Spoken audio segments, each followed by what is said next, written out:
Windows 10 and 11 operating system supports Windows system for Linux. Multiple Linux distributions can be installed. So in this video, let me install kalilinux on Windows using command line. Follow the same syntax as shown in this video. Go to command prompt and use WSL hyphen install kali.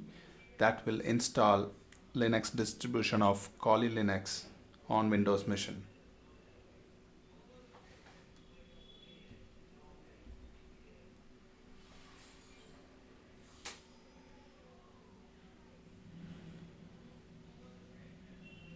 You can see I'm trying to install curl package, but however curl package already available in the kalilinux.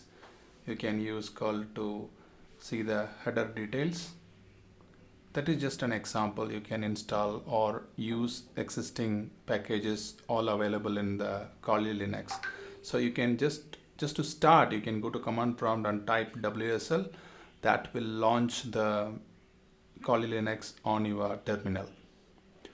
So this method primarily eliminates installing virtual machines. Like in legacy setup, you may use VirtualBox or VMware to host the kalilinux.